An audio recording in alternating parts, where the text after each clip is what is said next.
So imagine you're happily chewing grass on a wide prehistoric plain. Clearly, you are not you, you're a dinosaur. Choose the dinosaur you want to, right? It can be a raptor, it can be a giganthosaur, and other dinosaurs I can't pronounce actually. But imagine you're a dinosaur. You're the king of the world, right? If you invested in nest space or territory, you're doing pretty well, and then you go extinct.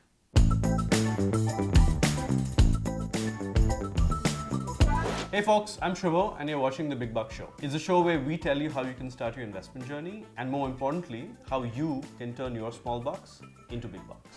What just happened? You went extinct. Now, why am I talking to you as if you're a dinosaur? And why am I even bringing this up? Yes, this is The Big Buck Show. We do talk about investing. So why on earth is Shubho talking about dinosaurs? There's a simple reason.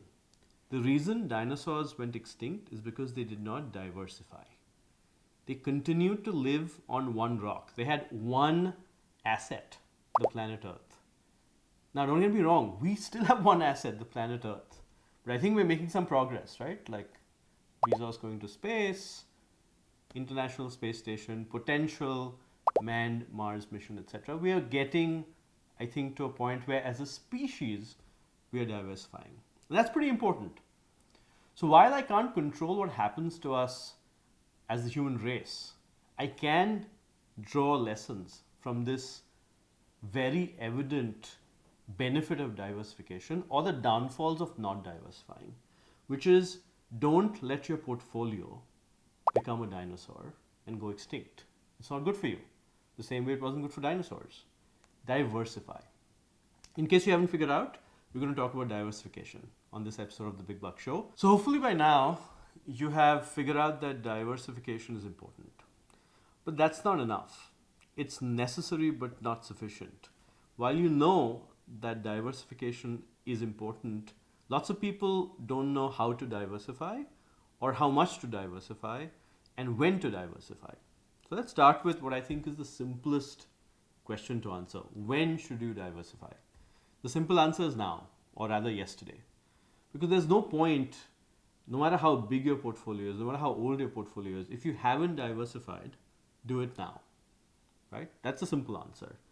Then your immediate next question is, well, how do I do it? Great, I know I need to, I know I should do it now, but how do I diversify? So there are a couple of dimensions of diversification that you should know. Now, dimensions, big word. Diversification, big word. What I mean is that there are a couple of tips and tricks you need to use so that your portfolio, your investments have a better chance of succeeding. That's about it. So let's look at, what levers you can pull. Firstly, if you're invested in only a few asset classes, what do I mean by asset classes? Stocks, gold, fixed deposits, houses, land. These are all different asset classes. You should make sure that you have a diversified portfolio that reflects your long-term goals, your short-term goals, and you have multiple asset classes in that portfolio. What does that mean? It means you probably should have 2 to 3 asset classes in your portfolio. If you're really young, you could say, great, I'm going to have some balanced long-term equity plays, some individual stocks I'm betting on, and maybe, if you want to take some risk, some crypto. That's a diversified portfolio. You have at least 3 asset classes. If you're older, you might say, hey, I'm going to have some money in a fixed deposit, I'm going to have some bonds, I'm going to have some shares, and I'm investing for a house. I already own a house. You have 4 asset classes, you have different amounts put in it, and that's diversification. What's not okay is to say, man, bro, crypto sahi hai. मैंने तो सारा पैसा उसमें लगा दिया. That is not okay. One asset class is not a good idea, irrespective of risk. So that's dimension 1, kinds of assets. There's a second dimension. What's your time horizon? Are there investments that you're constantly churning, and are there investments you're holding? Typically, that's important because there are some things where constantly looking at it doesn't help. If you're investing in a blue chip company and you think it has great prospects, put the money in, don't look at it, let it ride. unless of course there's significant material adverse news, right? Or you can say, hey, there are some stocks that are quite popular, quite trendy, there's lots of ups and downs, and I'm holding them in the short term. I'm constantly looking at them and deciding whether I want to buy or sell. So there's a diversification of time horizon. That's the second dimension of diversification. There's a third dimension, which is, hey, where am I investing? Not which asset classes, but geography. You could invest in India, you could invest in the US, you could invest in the UK. And why does geography matter? Because geographies give us different risk return exposure. Different geographies in different markets are growing at different rates. They have different companies. Those companies offer differential returns and different risks. So I'll come back to this because I think this is one of the most interesting plays that most people don't make. Then finally, there's a fourth dimension, which is, how am I going to think about my diversification as an individual, which is, where's my job? Where are my investments? Where's my wife or parents' job? So there's also a diversification play to say, in your family unit, right, are you bringing more diversity in? For example, if you have a family in India, but the breadwinner is in Dubai and earning in dirhams, then you have diversification because part of your income stream is in the currency of UAE and the rest of your assets are in India.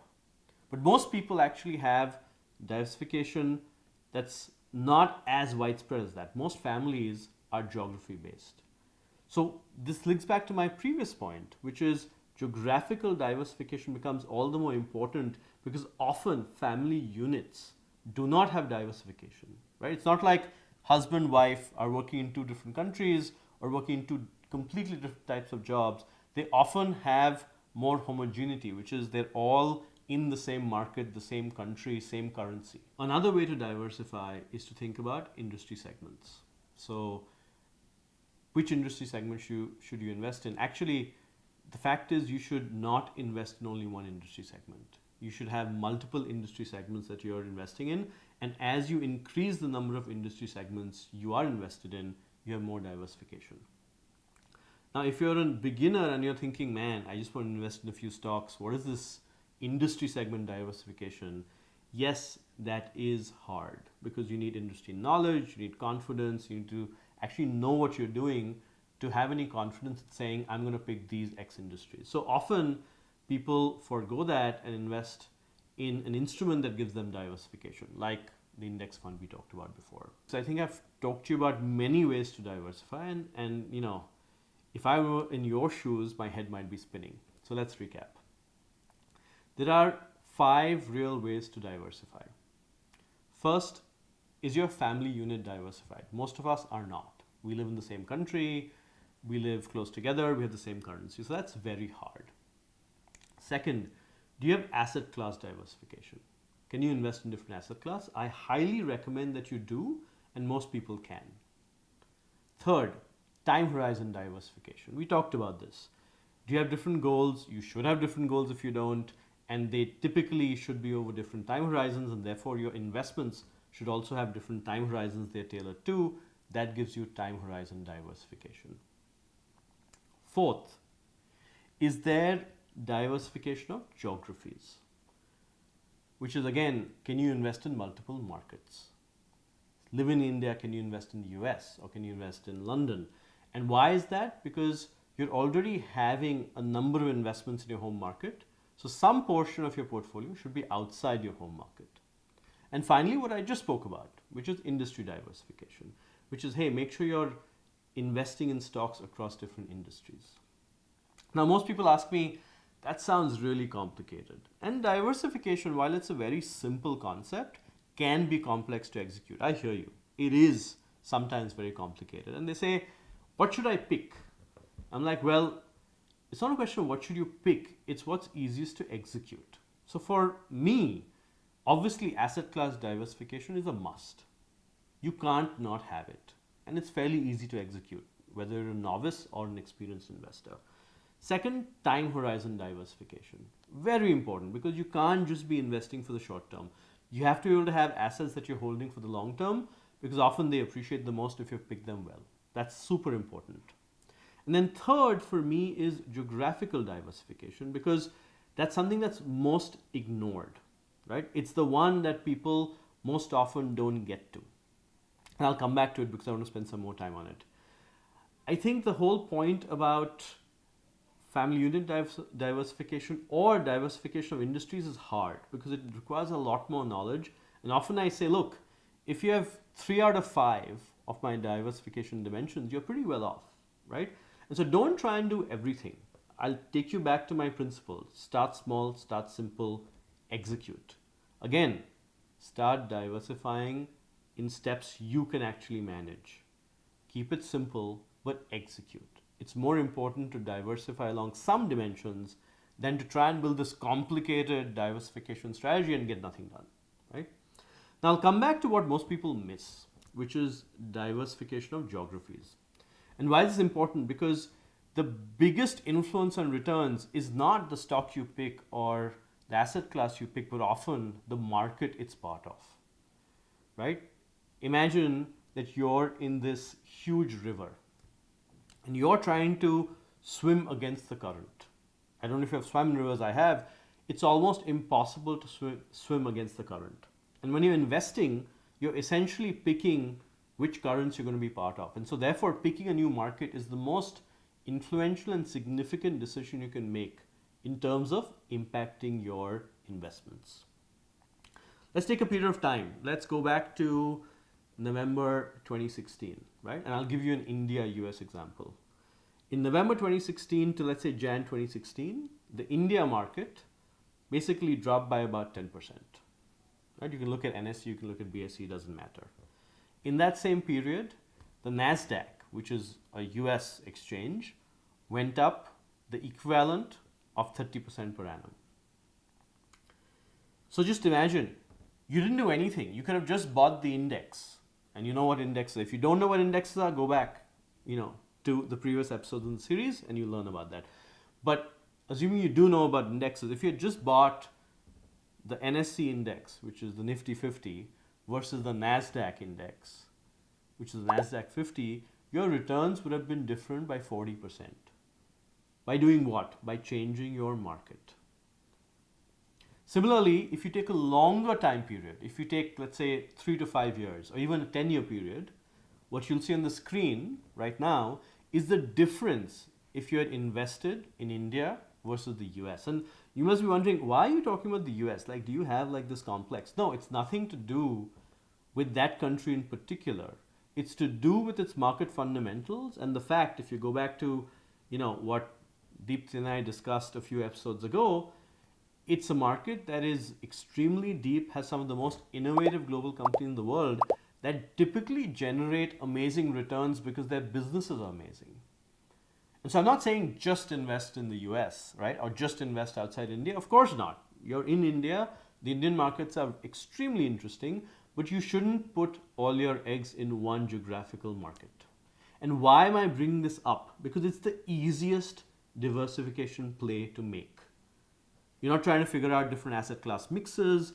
You're not trying to figure out industry strategy. You're not even trying to figure out different goals. All you're saying is, I'll invest in the market. You can choose the same instrument. Choose the simplest instrument, an index fund. And it does an excellent job of diversifying your risk and improving your return. So that was my take on diversification. If you are not diversified, then I think it's high time you started. If you have zero diversification, which is you haven't even started investing, therefore you can't be diversified, that's even worse, right? So you'd better start investing. But when you do, make sure you're diversifying. And if you have questions, as usual, please post questions in comments and we'll get back to you. And, this is a journey, right? If you have followed the journey with us, we started with where do you start? We talked about a few asset classes, we got some expert advice, and we're now dealing with a core concept, which is how do you continue to make sure your portfolio grows and is healthy. And so I seriously urge you, keep it simple, keep it easy, and execute. That's what you need to do to get your small bucks to be big bucks. Hey folks, thanks for watching the Big Bucks Show. And tell us how you thought about this episode in the comments below. Subscribe to our channel, please, and hit the notification bell so you get a notification next time a video shows up. Also, don't forget to follow us on social media. We have a Twitter channel, a YouTube channel, and of course, also an audio podcast. And hey, continue watching us so that you can turn your small bucks into big bucks.